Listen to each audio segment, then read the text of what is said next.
এই মুহূর্তে যে খবরের দিকে নজর রাখবো, কালিম্পংয়ে ভয়াবহ দুর্ঘটনা, নিয়ন্ত্রণ হারিয়ে খাদে পড়ল গাড়ি। কালিম্পংয়ে ভয়াবহ দুর্ঘটনা, নিয়ন্ত্রণ হারিয়ে খাদে পড়ল গাড়ি। মৃত্যু হয়েছে অন্ততপক্ষে 4 জনের। আমাদের সঙ্গে রয়েছেন প্রতিনিধি পার্থর সঙ্গে কথা বলবো। পার্থ, ঠিক কি ঘটনা ঘটেছে?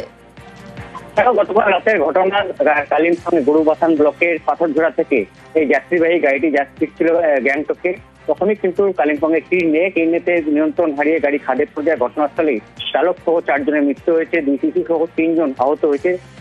দ্রুত খবর পাওয়ার সঙ্গে সঙ্গে কালিম্পং এবং সিকিম পুলিশ এবং river rafting team, Teesta river rafting team উদ্ধার কাজে হাত লাগায় এবং আহতদের উদ্ধার করে এবং তাদেরকে সিকিমের মল্লি হাসপাতালে তাদেরকে ভর্তি করা হয়েছে।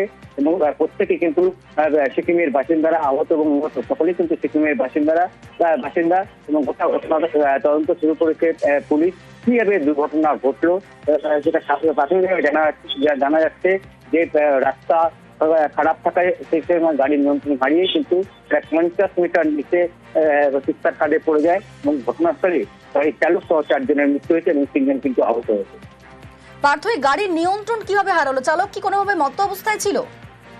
না, সেটা এখনো কিন্তু পুলিশ সেই বিষয়টিকে তদন্ত করে দেখতে এখনো জানা যায়নি। কেননা গাড়িতে চালক সহ 7 জন ছিল, গাড়িতে 2 শিশু 7 জন ছিল। ঘটনাস্থলে 4 জনের মৃত্যু হয়েছে। যেহেতু রাস্তা খারাপ থাকায় হয়তো গাড়ির গতি কিছুটা বেশি থাকায় কিন্তু দুর্ঘটনা ঘটছে বলে প্রাথমিকভাবে মনে করছে কালিম্পং জেলা পুলিশ। বেশ, ধন্যবাদ পার্থ।